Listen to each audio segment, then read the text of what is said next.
Hey everyone, so today's lesson is going to be all about something called a spike stitch. Now I don't know if you've come across this before, but can you see these white divots that somehow stretch far below where you would normally see them? So see, this is just a regular single crochet stitch in white, but then we have this one that comes directly below and spans a couple of rounds, as you can see. So here we started in the rounds and then we've made this, which is called a spike stitch.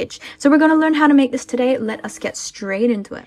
A spike stitch is super simple. Let's just work first of all a single crochet stitch right here. So there's our first single crochet stitch. Now with a spike stitch, we do not want to come into this stitch space that is open. This is where we would normally go for a regular single crochet stitch. But because we are making a spike stitch, you want to come down one round below, and it has to be directly below as well. So not here, but we come right in this space here. So that might be a little something that you've learned today.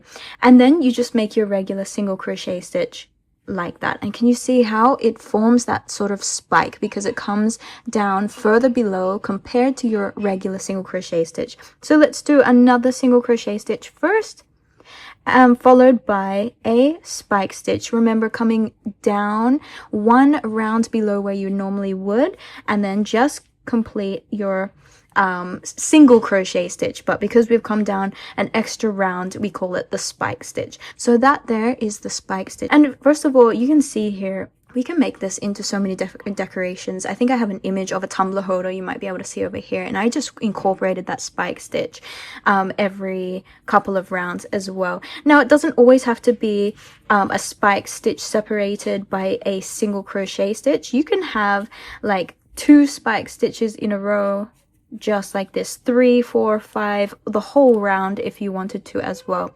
You can even come down further below, but we call that a couple of other things as well. And I do have some of those incorporated in my patterns. If you have a look at Baymax over here, he is working something that is more than just a spike stitch. We're not coming down 1 round, we're coming down like 4 or 5 rounds, like directly underneath, and then we start making that what we call is a different type of stitch, but it still incorporates the spike effect or the spike look. So guys, I hope you enjoyed that one today, and I will see you in the next video lesson where you're learning all about crochet.